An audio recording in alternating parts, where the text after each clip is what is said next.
Hello and welcome back. This week for episode 11, I'm joined by Salisha Chandra, Vulture Conservation Manager for BirdLife Africa, who is based in Kenya and joining us from Nairobi.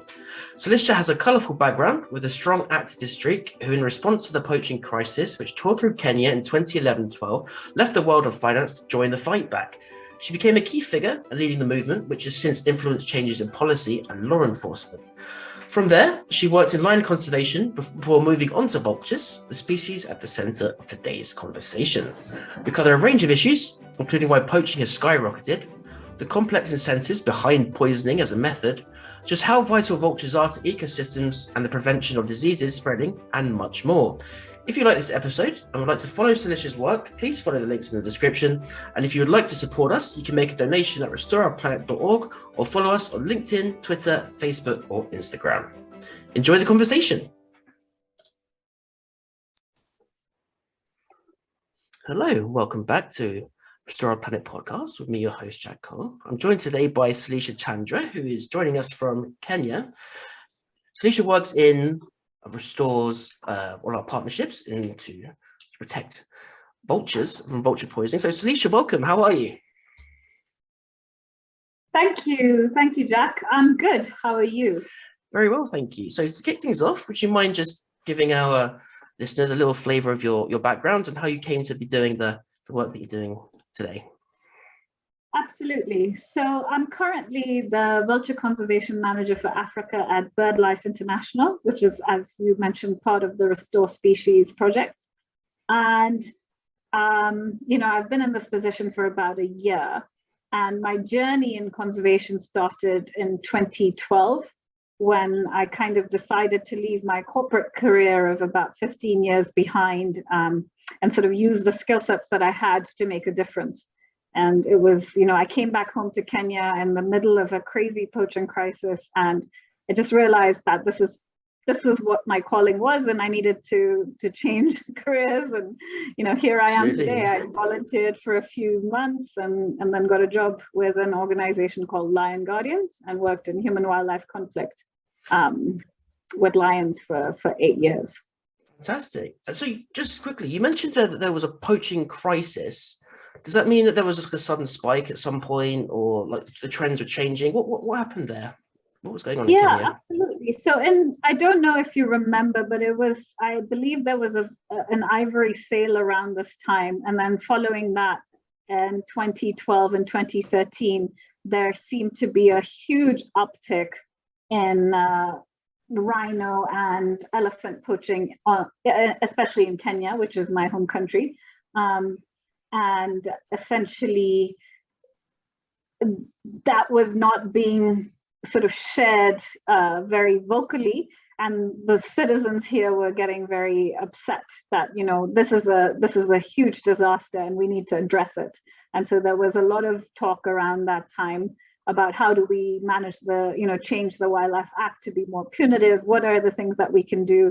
We as citizens wanted it to be declared a national disaster. So there was this, elephants and rhinos were really being targeted at that time. All right. So how did government, how did people respond? What happened? Yeah, what happened? So it was actually a really interesting sort of segue for me into conservation, because I think I have an activist bone in my body, because that's where it all started. So I started volunteering for an animal welfare organization that had a wildlife component to it. And I was basically leading something called the Kenyans United Against Poaching movement with them. And we just thought, hey, there are so many people, we need something to happen, we need things to change. And we wanted the citizens' voices, like everyday people's voices, to be heard. So we held an event, a march in early January of 2013. And, we thought, okay, we're going to have this march, we're going to do all these petitions, and then we're going to follow up with the embassies, with the judiciary, with the police, with the Kenya Wildlife Service, and really, make changes happen. Whether it's the law or this, we wanted to basically galvanize the the funds and the willingness of the government to make a difference, because that was what was needed at that time. And magically what happened was that, we thought we'd have the one sort of big march, and then we'd just go on our way and really follow up on these other things, but use that march as an event to galvanize that. But I ended up having to go to 8 different marches across the country, because I kept getting calls from people across, from the north of the country, from the south of the country, saying, we want our voices to be heard, we have something to say, and we want to be part of this movement. And it was really something that was phenomenal for me to witness. Wow. How Kenyans truly, truly care. We really care about our wildlife. Fantastic. Well, that brings us on nicely to vultures, really. So just to start, before we get into the kind of the horror show, as it were, would you mind giving us a bit of background into the importance of vultures in the ecosystem, the job they do in terms of nature's garbage collectors, etc.? Yes, absolutely. So, I don't know if you've ever really observed vultures and seen the magnificence of this group of species. We have about 11 of those in Africa, and we share there's 16 sort of species that migrate or are found across Europe, Asia, and Africa. And 11 of those are found in Africa. I think 6 or so of them are endemic to Africa. So that's kind of the overview. So there's such a varied set of creatures, right? Each of these species has different, habitats that they either nest in cliffs or they nest in trees. The Egyptian vulture will also eat eggs and grub and insects and things like that. They all have different elements to them, but at the sort of, you touched on it when you said they're nature's garbage collectors. We call them nature's cleanup crew. They basically do the work of sanitation and those types of organizations for free, because they're uniquely evolved. So what we call them, they're obligate scavengers, which basically means that that's all they feed on. They feed on carrion. Some of them feed on, grub and bugs and eggs, and they're a bit opportunistic like that. But because of this, over the years, they've evolved specifically to perform this function of cleaning up carcasses. And what has been found out over, studying them and watching them is that where there are vultures, carcasses are disposed of 3 times quicker, right? Their stomachs have probably what is the lowest pH in the world.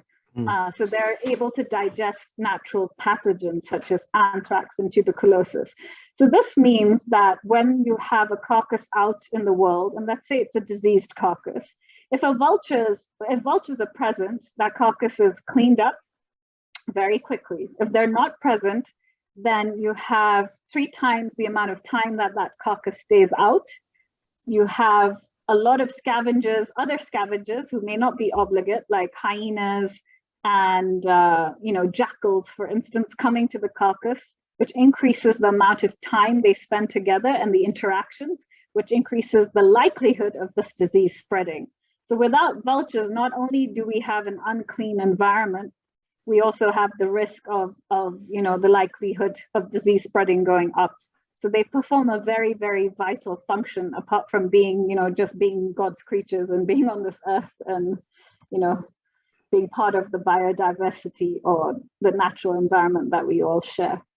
Absolutely. Well, I think that leads us on nicely to the poisoning. So would you mind telling us a little bit about the reasons for the poisoning, the incentives, and just gives a little bit of background of how it's unfolding?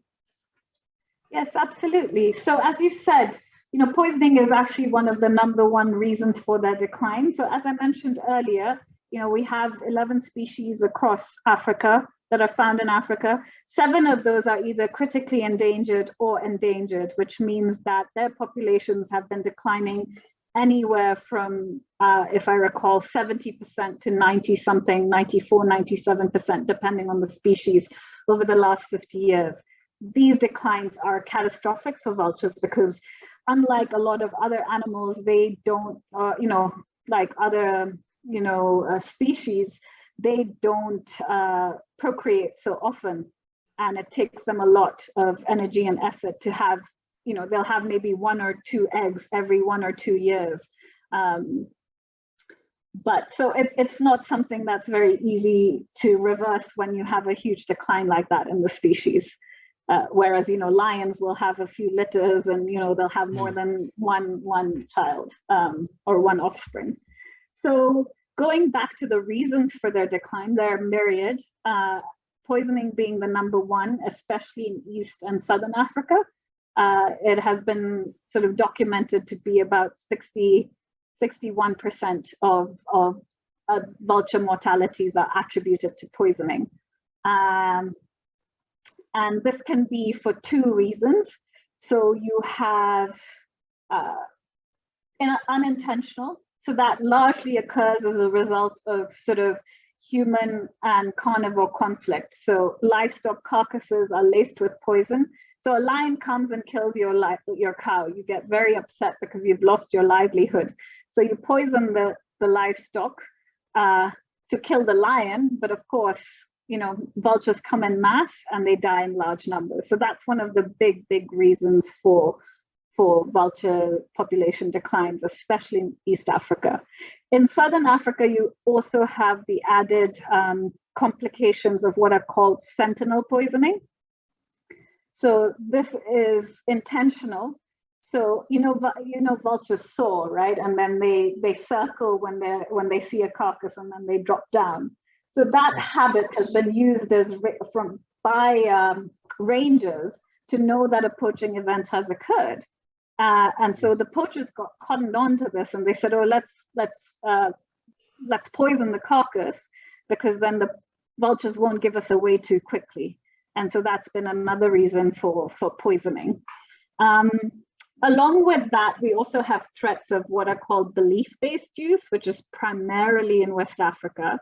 And the belief is that vulture parts can cure ailments or provide people with magical powers such as foresight or long life. And, they basically use vulture parts for that. So they either trap vultures or they poison them.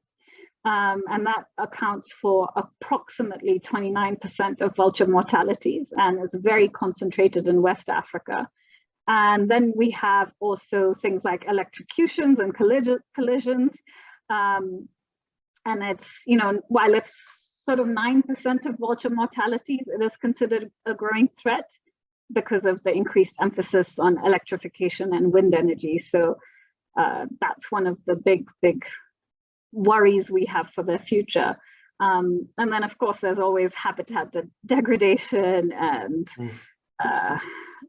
loss of habitat that are also kind of a wide umbrella over all of these things. We don't know how much that's contributing to vulture declines, but when the nest trees get cut down for infrastructure, let's say, or they lose foraging areas because of agriculture, there's a lot of loss of habitat that could be contributing to their shrinking populations. All right, so pretty harrowing picture you painted there. All right, well, there's always got to be a bit of a big but. So tell me, Salisha, what are you guys over at BirdLife and the Restore Species Partnership, tell us a little bit about the work that you've been doing over the previous years and how things are going there. Yeah, absolutely. As you could see, and as you've said, Jack, it's a hugely complex issue. And so all these factors, it can be really overwhelming, especially across the region. So what we've done at BirdLife with our national partnership is sort of build on the multi-species action plan. So this is something that the Convention for Migratory Species put together in 2016 when they realized that this decline of vultures was happening and we needed to address things. So the BirdLife vulture conservation strategy is built on similar pillars. The first is kind of knowledge and planning. So trying to understand the threats better. So how do we know that 61% of, vulture mortalities are from poisoning? Why is that important to know? Because then you can say, okay, these are the conservation actions I should do in these areas to address that issue. So it helps, getting that knowledge helps you basically design appropriate conservation interventions. Sorry to jump in. Just out of interest, how is that sort of data collected? It's collected in so many different ways. So partially, there's something called the Africa Wildlife Poisoning Database that was created by the Peregrine Fund and Endangered Wildlife Trust. And essentially, we all try to feed in as much data as we can into that when a poisoning event occurs. So any wildlife being poisoned, you put that in there and you find out, okay, so then that's how you develop, the various hotspots of what's going on where, and there's a reason. Why did the poisoning happen? So was it human wildlife conflict? Was it belief-based use? Was it X, Y, and Z? Did vultures actually die in that incident? So it has all that data. There's also the tagging of vultures to watch their movements and their behaviors. So it takes people studying, doing road transects, some of the stuff I mentioned above, in terms of the services they provide. That's been studied by putting out carcasses and observing how quickly they disappear in an area with vultures versus without vultures. So research is super important, and basically sharing of that information, because it's not just BirdLife who's doing this, it's all these various different stakeholders that come to the table. So that's where you get that knowledge from. Fantastic. And over at BirdLife, you guys have been working with, people on the ground, like real local communities, and, who obviously have, a direct stake in, what happens with these species and ecosystems. So tell us a little bit more about the strategy that the Restore Species Partnership has in place to counteract this decline. Yeah, absolutely. So building on, so that, the knowledge and planning is the one pillar. Then you have sort of awareness raising, because you just asked me, what's happening with vultures. You wouldn't believe the amount of times I get asked, like, vulture conservation? Do vultures need conserving? Yeah. I've heard that too. Yeah, absolutely. They just don't realize what an issue it is and why it's so important. So that's a big component. At sort of a global level, at a regional level and national level, but there's also all the work that we would do with communities and speaking to them about not only the dangers of poisoning, but the lack of vultures in their space. And then you realize that they already know a lot of this stuff, right? Communities have been living with wildlife and vultures as part of their systems for years, especially pastoralists.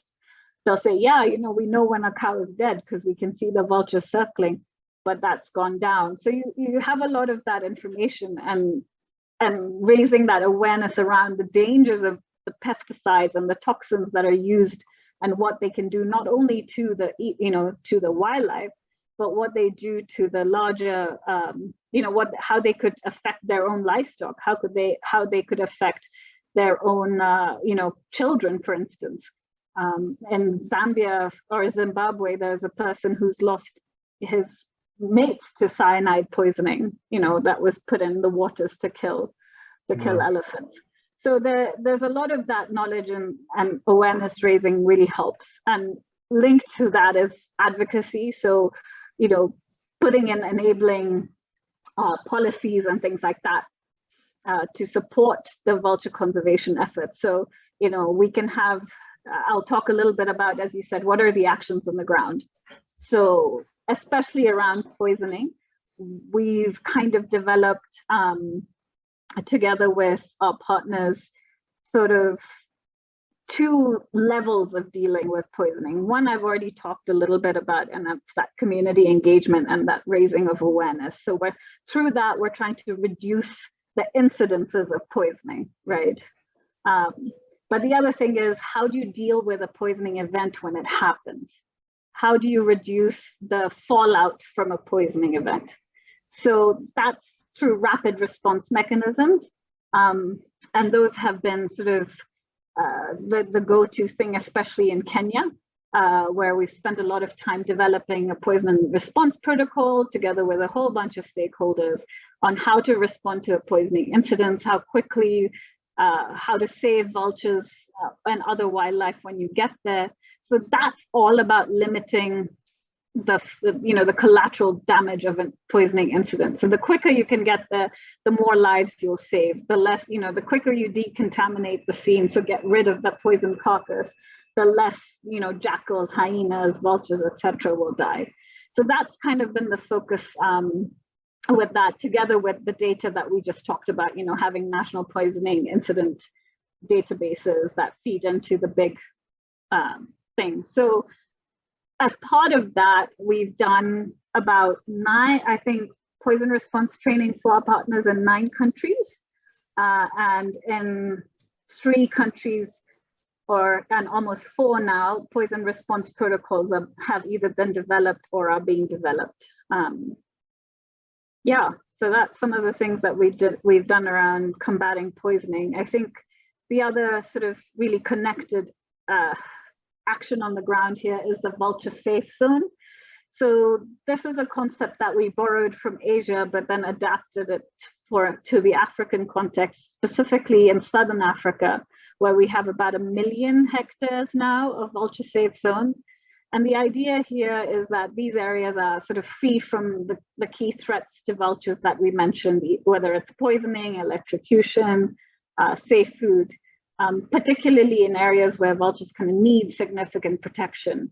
And the beauty of this is it's land managers and owners and community members sort of putting their hands up and voluntarily saying, we're going to make our area vulture safe. Brilliant. That's fantastic. Just a little question there. How do you tackle belief-based use? What's the strategy there? I think that seems a little bit more complicated, isn't it? 'Cause you're dealing with a slightly different incentive there, aren't you? Very much so. Such a complicated question, yeah. or complicated thing to deal with, because these are people's beliefs and their perceptions and their attitudes to something. How do you sort of address that? And we've had a few really interesting projects going on. Specifically, we started in Nigeria, but the idea essentially is, how do you reduce demand? So again, the awareness and engagement around, this is happening to vultures, this is why it's happening, etc., is really important, because I don't think people, again, realize that, that vulture part that use of that vulture part is connected to this massive decline. And that's why I'm not seeing, the hooded vulture that was in my neighborhood anymore. So there's that part of it. But the other thing is, in these contexts, and the way that vulture parts are being used, the traditional healer is key, because they're the ones who either use the vulture part to sort of commune with the spirits, or they're the ones who would prescribe it.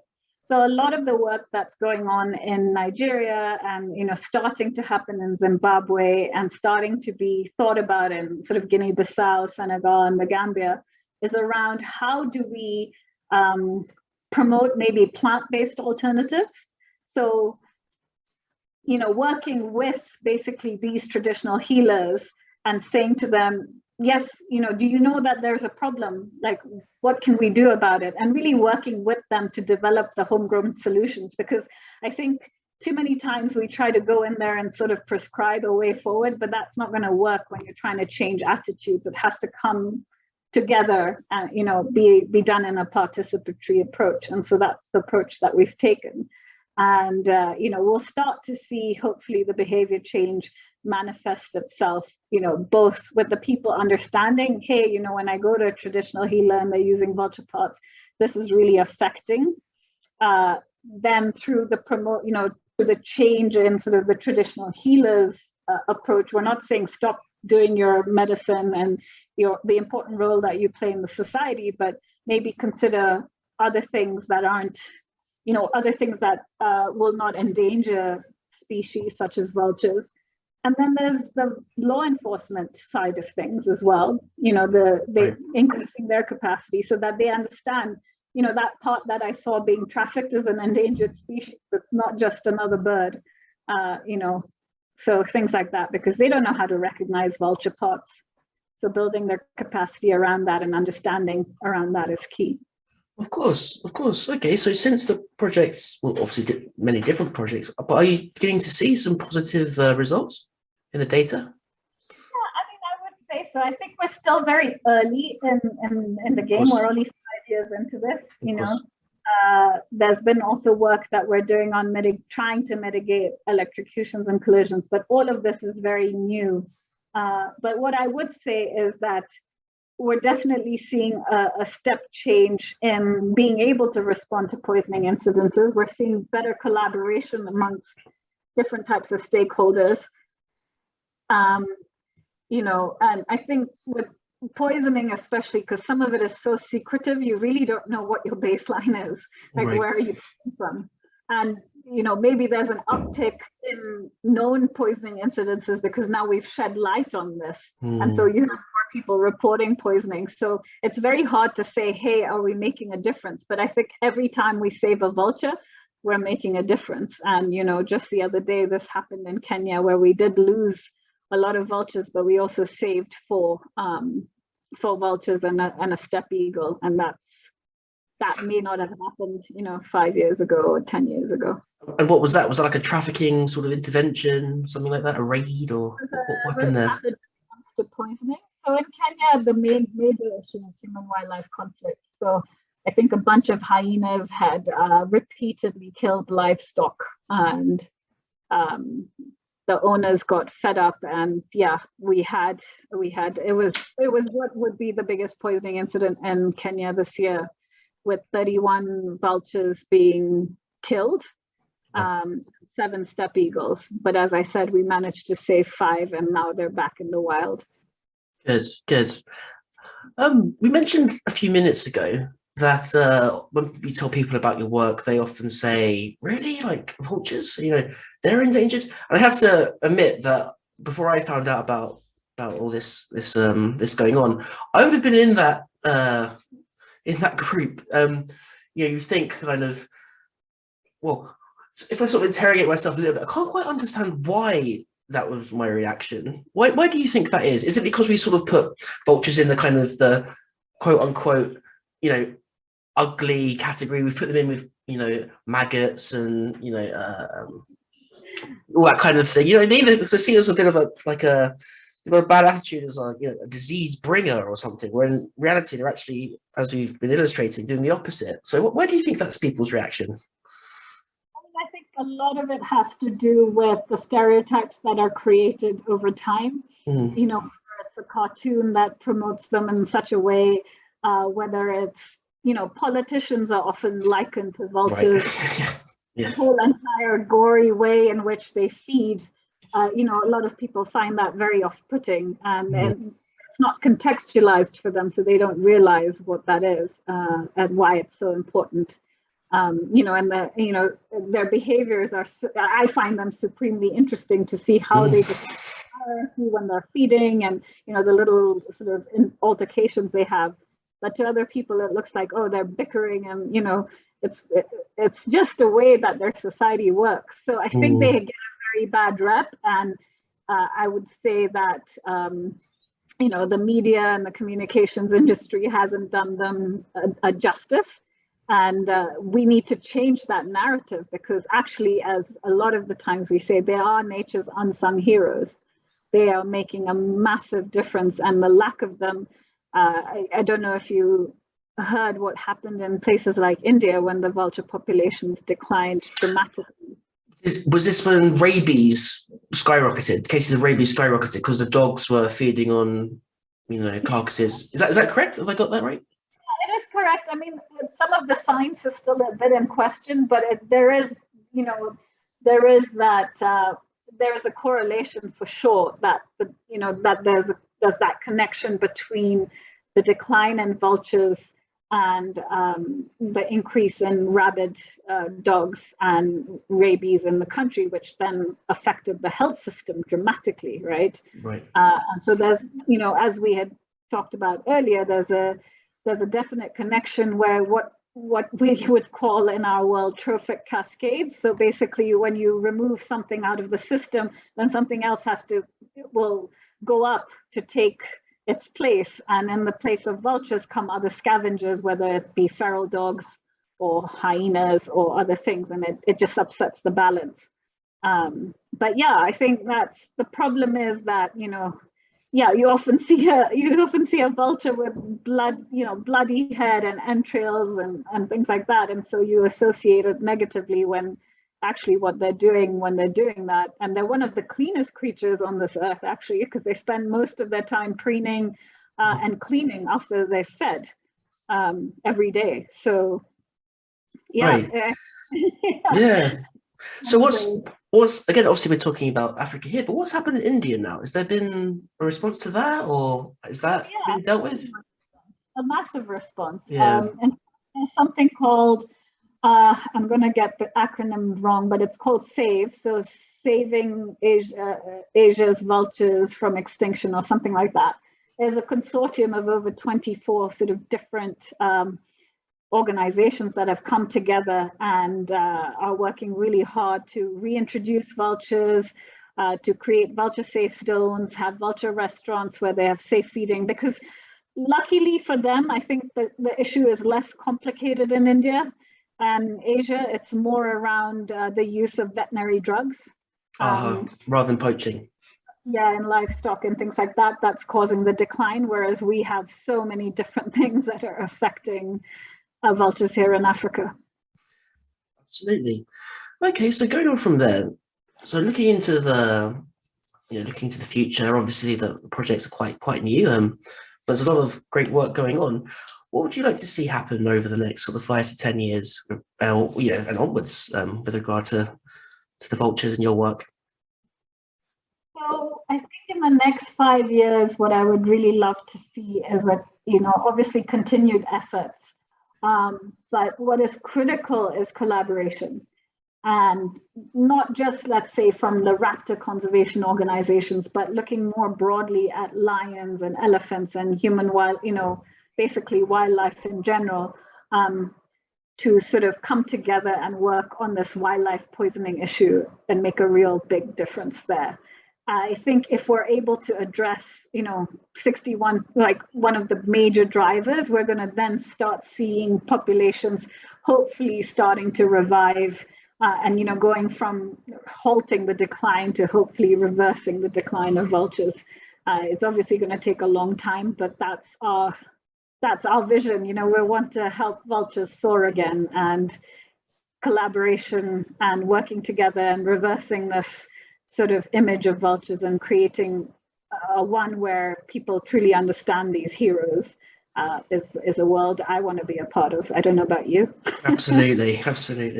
Keep off the anthrax and tuberculosis would be pretty ideal. Okay, so Salisha, we've covered many topics. Is there anything else you'd like to share, like to talk about, like to just tell our listeners? I would just want to say that each and every one of us can make a difference, whether it's by listening to this podcast today and realizing vultures are in trouble and going and speaking to other people about it, whether it's saying, hey, I have this skill set, I can help, in this way or the other. We're very happy for people to reach out to us and say, I know how to use GIS, or I am a lawyer, or I can help with this policy, etc., or I have this information.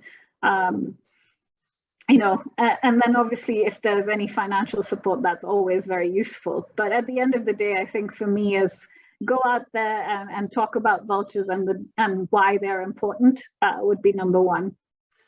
Brilliant. All right, Salisha, so where can people find your work, see what they're doing, and see what you're doing, I should say, and keep updated?